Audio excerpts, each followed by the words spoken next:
Good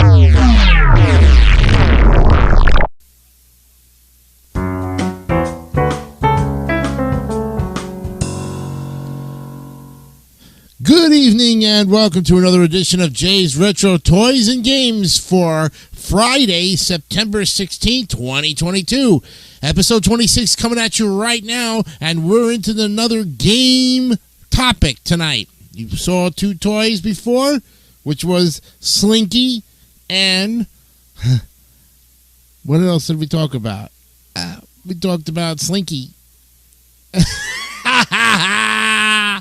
No, I got faked out there for a minute. Oh, my goodness. Do I have to go back and look at my... Yes, I do.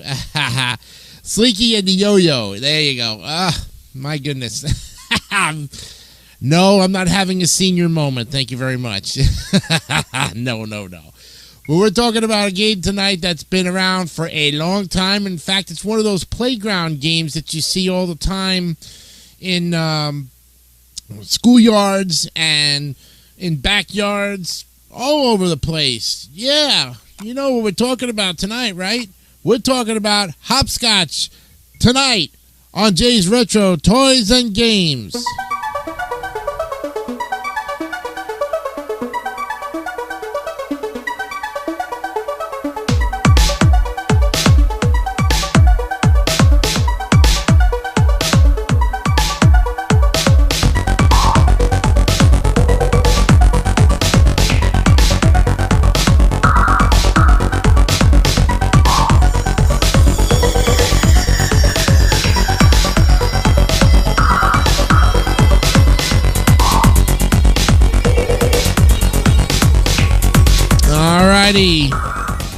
Let's get into this game of Hopscotch here, a vintage game that goes back to the days when you were playing in your schoolyard, or your backyard for that matter.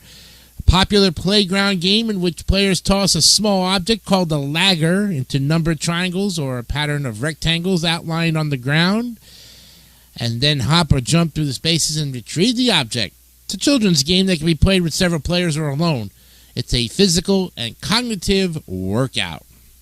Well, the court. To play hopscotch, a court is first laid out on the ground depending on the available surface. The court is either scratched out in the dirt or drawn with chalk on pavement. Courts may be permanently marked where playgrounds are commonly paved, as in elementary schools. Designs vary, but the court is usually composed of a series of linear squares interspersed with blocks of two lateral squares. Traditionally, the court ends with a safe or home base in which the player may turn before completing the reverse trip. The home base may be a square, a rectangle, or a semicircle. The squares are then numbered in the sequence in which they are to be hopped. The first player tosses a marker, also called a lucky bean, onto the court. The marker, typically a small stone, a coin, beanbag, or a small chain with a charm, should land in the square without bouncing, sliding, or rolling out. In Ireland, the marker is usually replaced with an old shoe polish tin or a flat stone called a piggy. In the United States, the marker was called a lagger, and in the 1940s hopscotch, laggers made of rubber were sold by the Hoppy Toy Company of Utah. The marker must be thrown in sequential numerical order completely within the square without touching the line. The player then hops through the course, skipping the marker's square. Single squares must be hopped on one foot, except for the first single square where either foot may be used. Side-by-side squares are straddled, with the left foot landing in the left square and the right foot landing in the right square. Optional squares marked safe, home, or rest are neutral squares and may be hopped through in any manner without penalty. After hopping into safe, home, or rest, the player must then turn around and retrace their steps through the course on one or two legs, depending on the square, until reaching the marker square. The player stops in the square before the marker and reaches down to retrieve the marker and continue the course as stated without touching a line or stepping into a square with another player's marker. Upon successfully completing the sequence, the player continues the turn by tossing the marker into square number 2 and repeating the pattern. If, while hopping through the court in either direction, the player steps on a line, misses a square, or loses balance, the turn ends. Players begin their turns where they last left off. The first player to complete one course for every numbered square on the court wins the game. And although the marker is most often picked up during the game, historically in the boys' game, the marker was kicked sequentially back through the course on the return trip and then kicked out. Now, hopscotch is attested 1200 to 600 to 500 BCE from the painted gray ware era of prehistoric India. It is also listed among the games prohibited by Buddha. Now, it is attested that an ancient form of hopscotch was played by Roman children and soldiers, but the first recorded references to the game in the English-speaking world date to the late 17th century, usually under the name Scotch Hop or Scotch Hoppers. A manuscript book of games compiled between 1635 and 1672 by Francis Willoughby refers to Scotch Hopper. They play with a piece of tile or a little flat piece of lead upon a boarded floor or any area divided into oblong figures like boards. In Poor Robin's Almanac for 1677, the game is referred to as Scotch Hoppers. The entry states, "The time when schoolboys should play at Scotch Hoppers." The 1707 edition of Poor Robin's Almanac includes the following phrase, "Lawyers and physicians have little to do this month, so they may, if they will, play at Scotch Hoppers." In 1828, Webster's American Dictionary of the English Language also referred to the game as Scotch Hopper, a play in which boys hop over scotches and lines in the ground. According to the Oxford English Dictionary, the etymology of hopscotch is a formation from the words hop and scotch, the latter in the sense of an incense line or scratch. The Journal of the British Archaeological Association, volume 26, dated March 9, 1870, states, "The sport of hopscotch or Scotch hoppers is called in Yorkshire hopscore, and in Suffolk Scotch hobbies or hobby, from the boy who gets on the player's back whilst hopping or hicking, as it is there termed, and in Scotland it is known as peavers, peverels, or pabats. Czechs can feel the word as a bohemianism because Scotch, or as a Czech skok, is a Czech imperative of skotsit, equal to jump, and hop is commonly used as an interjection of jumping. There are many other forms of hopscotch played across the globe. In India, it is called stapu, or kit-kit in Hindi, Nundi, Tamil, Thodakul, Billa, or kith-kith. In Spain and some Latin American countries, it is called Rayulia, although it may also be known as Golosa or Charanka. In France, Marel is a name for the game. In Turkey, it is seksek, from sek to hop. In Russian, it is known as klasiki, diminutive from the word meaning classes. In Poland, it appears in two forms, klasy, which has a rectangular shape and no marker. Instead, players call out names of various items of a given class, colors, or flowers, while jumping on successful fields, and pajak, or buffoon, which has a human shape and uses a thrown marker, example, a piece of glass or a stone. In Sweden, the game is named Hopscotch, literally meaning jumping the garden, while in Norway it is called Paradis, or paradise. In Italy, the game is known as Campana, meaning bell, or Mondo, with the world. In the Netherlands and Flanders, it is called Hinkelen, or skip. In Bosnia, Croatia, and Serbia, it is called Skolika, meaning little school.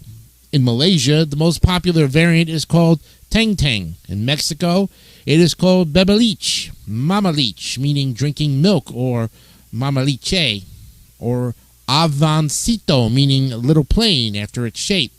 In Cuba and in Puerto Rico, it is called La Paringa, meaning pilgrim girl. Yeah, and the squares represent the 9 rings the pilgrim traveler has to pass in order to reach heaven from purgatory, according to Dante's Inferno.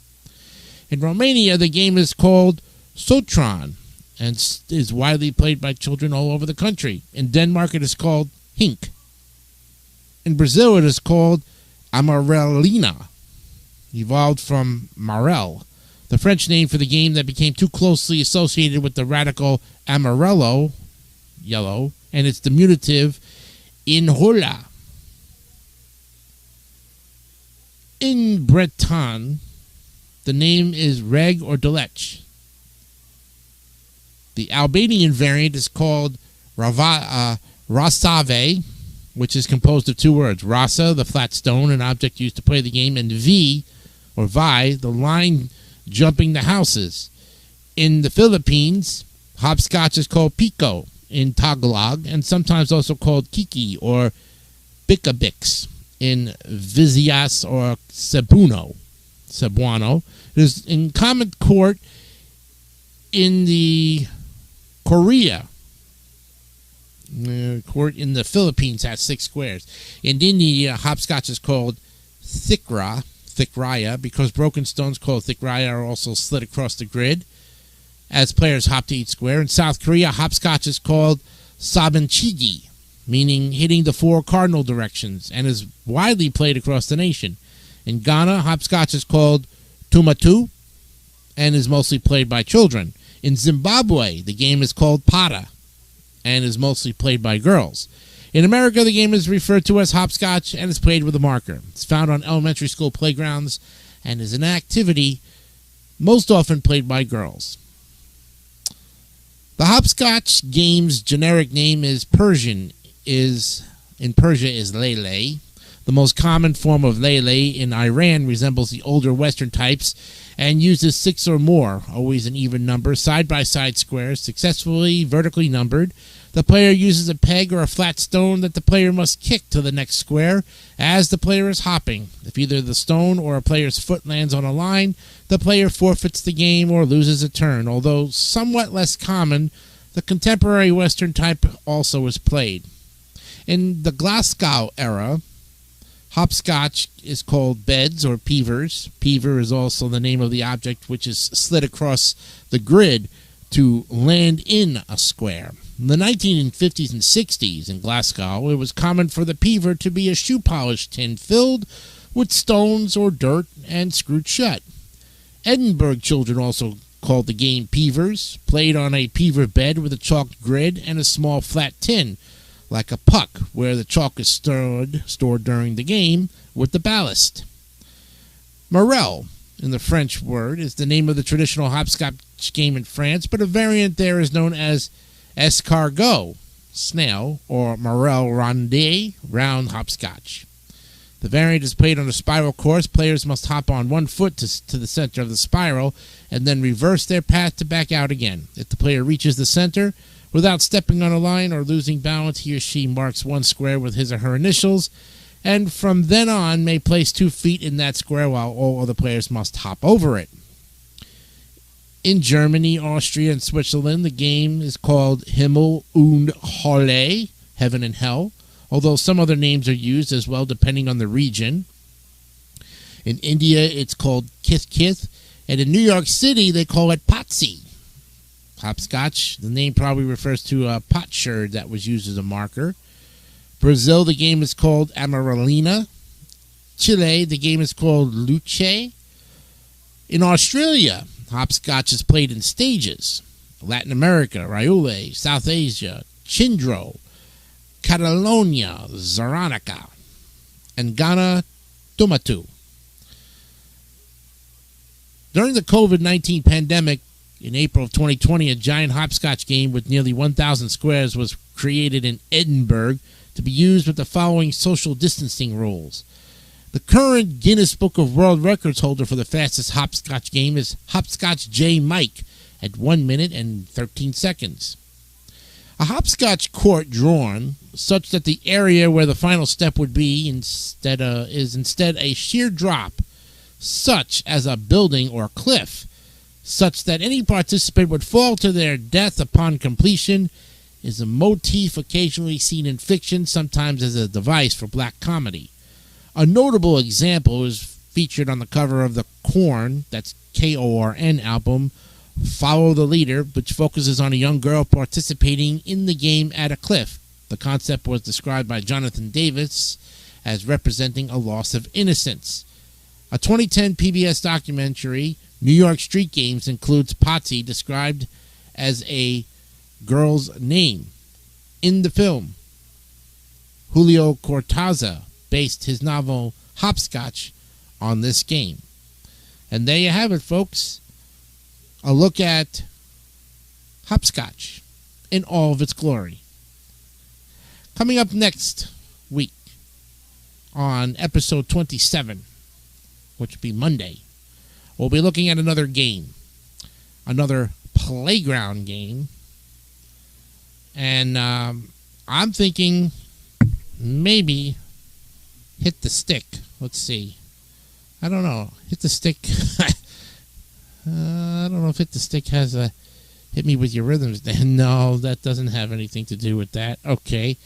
What about Stoop Ball? I remember Stoop Ball, right? Stoop Ball was kind of played like baseball. There is variations. New York Street Games. Let's see. We got stickball, ring levos, kick the can, punch ball, slap ball, hit the stick, which is not there. Let's see. Steal the bacon, ace, king, queen, red rover, box ball. Interesting. Let's see. Box ball. Dates back to the at least the 1950s. Okay. So that'll be our next sport, or next next game. They call it Foursquare, or box ball, basically. That'll be coming up on episode 27 of Jay's Retro Toys and Games. I'm Jason DeCanio. Thank you again for all your support. Don't forget to subscribe to the YouTube channel. Check us out on Anchor and Spotify as well. And keep up with the Facebook group pages as well. We continue to thank you for all that you do. And remember to go check out Metro Diner in Oviedo for all you Oviedo people out there who live here locally, as I have. Oviedo Diner's got some great food, as you probably know, and great specials. Check them out. And don't forget that Jason DeCanio told you to go over there and try out some great food. But go on a day when it's not so crowded. Maybe like during the week. That would be all right, too. See you on Monday. Have a great weekend. And always remember, be honest, be real, and keep it simple, stupid. Kiss. Have a good night and a good weekend. Bye-bye.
Don't forget to subscribe to the David3000 Network for great more content like this one.